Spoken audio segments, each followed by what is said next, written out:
sees a person filled with hatred, he doesn't say that person's filled with hate. He says that person's filled with fear. Yeah. Right? That doesn't mean that the Yeah. fear isn't producing the hatred. No. But when God will look down,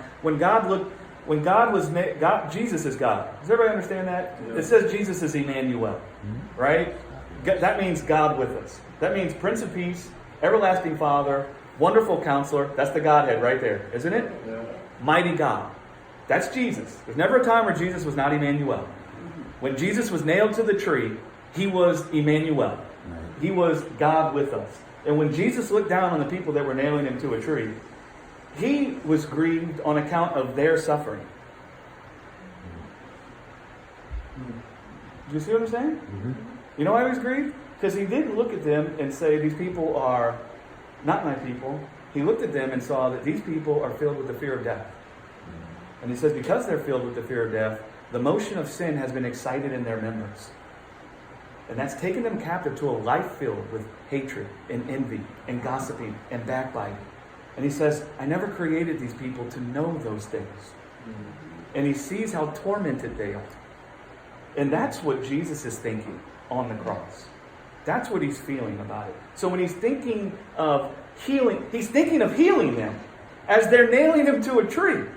He's actually suffering the way a parent would suffer if they saw their child filled with an illness that was afflicting them. Right? It's like my older brother. His 8th grade year he had this rare blood condition where his spleen eats his white blood cells, red blood cells. So he got to the place where he had no red blood cells, like zero. His blood was like Kool-Aid, and he became jaundiced and fell over. He spent like 9 months in the hospital that year. Right? And I could just think about how my parents felt as they saw their child laying in this hospital bed dying all the time. Right? And this illness was afflicting him.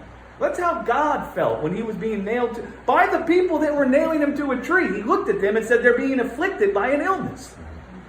Right? And then we talk so much about the anguish Jesus felt on account of the death he suffered. But we don't talk about the anguish God felt on account of the suffering that the people who were nailing him to a tree were experiencing.